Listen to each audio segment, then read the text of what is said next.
Hello everyone, Steven here from Redolescence, and welcome back to another fragrance review. And this time, we'll be taking a look at a fragrance by Versace, and the fragrance is called Versace pour Homme. Here's the bottle. This fragrance was released in 2008, and the perfumer for this fragrance is Alberto Morillas. Now, Alberto Morillas has done many other fragrances, and they include Bulgari Man, Carolina Herrera's 212 Sexy Men, M7, Acqua Decima by Eau d'Italie, Acqua di Gio, Lotus pour Homme Summer 2013, Mugler Cologne, Acqua Essenziale, and Pai by Givenchy. So as you can tell, he's really dabbled around. He's done a little bit from every different company, and from the fragrances that I just listed off, most of them happen to be designer, although he has done some niche fragrances, especially including I think about 3 fragrances for the House of by Kilian and a couple for Le Labo. So very well accomplished perfumer, and with fragrances like Acqua di Gio, Acqua Decima, Acqua Essenziale, as the names of those fragrances would imply, he is the king or the master of aquatic fragrances. And this fragrance is no exception, especially considering that it opens up with very bright and effervescent notes like bergamot, neroli, and lemon. So I'm going to let you know what I think as far as the smell goes. Next up, let's take a look at the presentation. Now you probably can't tell by looking at it, but the box has a really nice suede-like feel to it. It's not just your standard cheap flimsy cardboard. This one actually has a little bit of personality to it. And you also might not be able to tell, but this Medusa logo here on the front, which characterizes Gianni Versace's obsession with Greek mythology, also pops out a little bit. It's not embossed, but it does pop out a little bit. You can't really tell just by looking at it.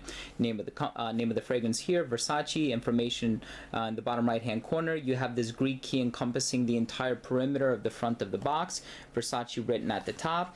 You have your ingredients over here in the back, and then your UPC code at the bottom with the serial number right above it there. Now as far as the bottle goes, bottle looks really nice. It actually looks like crystal. It's just a very thick glass, and it does have some weight to it. You have that same Medusa logo here in the front, sticker at the bottom with your information. You have the Greek key engraved into the cap, very nicely done, and Versace engraved into the rim of the atomizer. You have the Medusa logo once again engraved into the head of the atomizer. The atomizer works really well, could be a little bit better, and the cap, as you can just tell, it got stuck a little bit. So I don't know if that happens to your bottle, happens to mine. That was a presentation for Versace pour Homme. Yo, it's Mr. Vernon 437 coming at you with a collaboration review with Redolescence, Steve. We're talking about Versace pour Homme. This one is a pretty good fragrance, guys.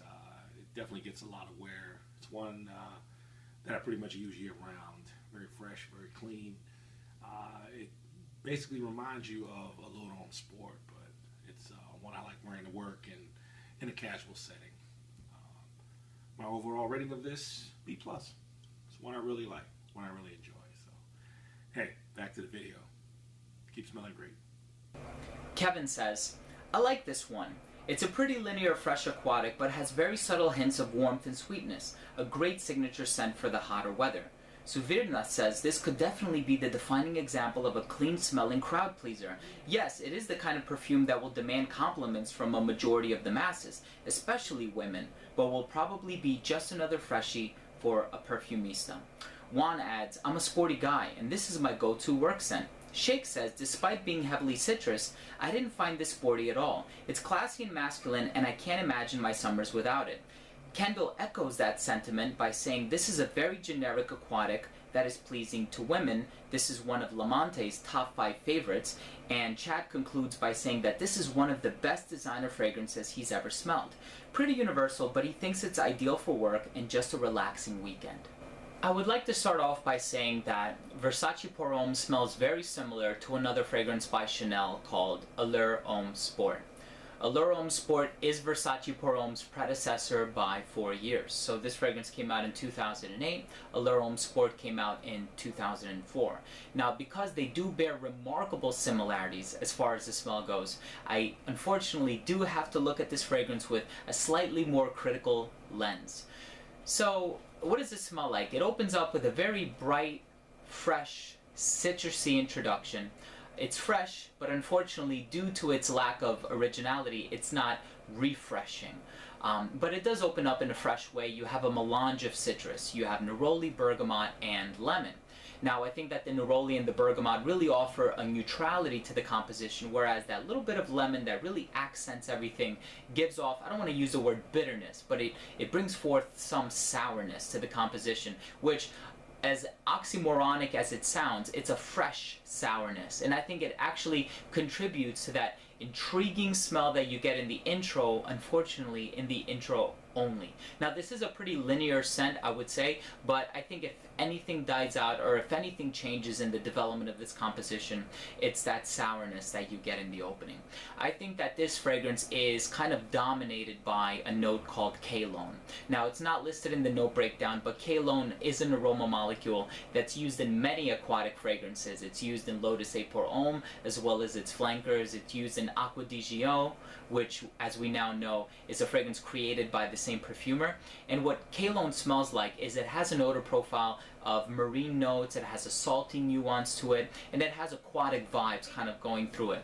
So it is a very marine-like and aquatic smelling note, and it is dominated in many other fragrances which seem to fall within that genre. So for this fragrance, it does open up smelling a little salty and a little sour, so it might not be entirely the lemon doing that, but it might also be that note of Cologne, which kind of lingers throughout the entire composition, and this one does seem to last 4 to 6 hours on my skin, and you will see it for the entire composition.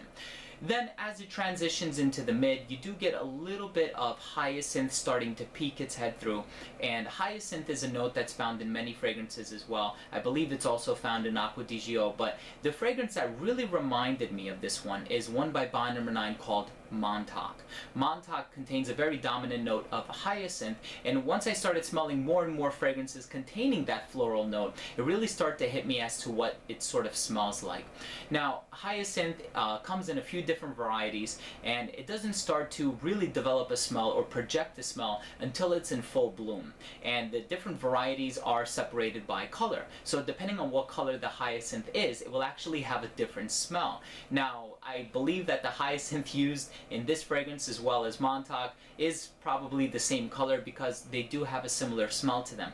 And despite that, I think, or despite the fact that it's a floral note, I do think that it also still smells rather masculine. And I think that the hyacinth note is really what brings forth the compliments that you get from people. So despite the lack of originality, despite the lack of linearity or non-linearity, I think that this fragrance still garners a lot of compliments and it still smells great. Hyacinth, from what I read online, is also a note that pairs really well with neroli and jasmine. And being that this fragrance does contain neroli, it just kind of shows me that Alberto Morillas really knows what he's doing as far as a perfumer, and he's really read up on the compatibility of different notes. In the base, the notes that do get listed are cedarwood and musk. I do get a musky woody base, of course, but I think the base is also evident from the very beginning, contributing to its linearity. It's very hard to discern what kind of woodsy notes are used in this fragrance. I'm just going to have to trust the note breakdown, but if I were to guess, I would say driftwood because of that salty nuance that I get from this fragrance. But another note that I'm kind of picking up in this fragrance, it's not listed as a note, but I would say that this fragrance might also contain a little bit of vetiver. I do kind of get somewhat of like a grassy, clean smell, very similar to the one, or not too similar, but kind of similar to the one that I get in Mugler Cologne, which is of course also composed by Alberto Morillas. Overall, this is a very fresh, aquatic, marine-like, citrusy, sour, earthy, woodsy type of a smell that you can really well wear in all occasions. It's going to get you a lot of compliments, but to be honest with you, I think it lacks originality, it lacks uniqueness, and even though it smells really good and you get a lot of positive attention, as the comments before me seem to describe, it doesn't really stand out, and you're not really going to stand out when you wear this fragrance. It's not unique or intriguing, if you will. Last up, we have the rating. First up, we have uniqueness and overall smell, and I ended up giving Versace pour Homme a 6 out of 10. Now, I know that sounds like a low score, and I definitely would have given it a higher score, but I couldn't justify myself doing so because Allure Homme Sport is its predecessor by 4 years. So because of that reason alone, this fragrance for me has lost a lot of points in terms of uniqueness and originality, and unfortunately, I've already branded it as a repetitive or a redundant release. However, if this fragrance were to precede Allure Homme Sport by a year or 2 years, I could have definitely giving it something as high as like an 8 out of 10 because it is a great smell and it's a pleasant smell, but unfortunately it's been done before, and it's been done 4 years before this fragrance came out. However, it does smell great, compliment getter, universally appealing. It's a great smell. 6 out of 10. Next up we have longevity. I ended up giving this fragrance a 5 out of 10. Longevity on this fragrance is moderate. I do get 4 to 6 hours on my skin, so I just kind of gave it the average 5 out of 10. Next up we have projection, also gets a 5 out of 10. This fragrance will project and jump up off your skin for the first hour and a half to 2 hours due to its concentration, I think, which is eau de toilette. Unfortunately, after that, it does start sitting a little bit closer to the skin, and right about the 4 to 5 hour mark, it does become a skin scent where you basically do have to reapply. So I ended up giving it a 5 out of 10. It never radiates beyond an arm's length. Next up we have versatility. I ended up giving this fragrance a 7 out of 10. I do think that this smells rather masculine despite the fact that it contains rose and hyacinth and citrus, which of course is very unisex in nature. There's something about it might be that Cologne note, something about it just really makes it smell rather masculine in my opinion. So I do think it's marketed more for men. It's definitely marketed for men. I think it suits a man more than it would suit a woman, just a recommendation. I think in terms of season, this is really evocative of the hotter months because of that myriad of citrus that you get in the opening. And even though some reviewers have said that the sharpness of the citrus really could cut through the cold, for me is just too reminiscent and too evocative of hotter weather. So I would say wear it in the spring and summer very comfortably. I think in terms of occasions, you can really wear this one all types of occasions. You can wear it casually, even though it's not sweet and it wouldn't make the best contender for a night out fragrance.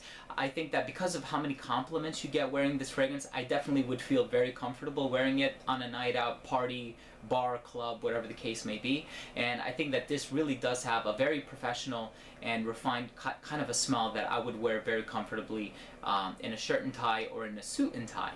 So I think in terms of occasions, I would recommend wearing it for all occasions. And in terms of age range, I think that this one would work really well from a teenager up to somebody in their mid-30s. After that, I would probably reach for something a little bit more mature. Maybe something a little greener, maybe a more pronounced fougere or something like that.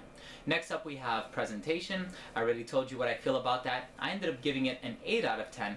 And overall, I'm going to give this fragrance a 7 out of 10. Now, I really could have potentially given this fragrance a higher score, but like I said, due to its lack of originality, unfortunately I did have to take it down. But please note that this is a great smelling fragrance, great freshie, perfect marine accord, and I think that this will definitely get you a lot of compliments as it's done very well with me on my skin.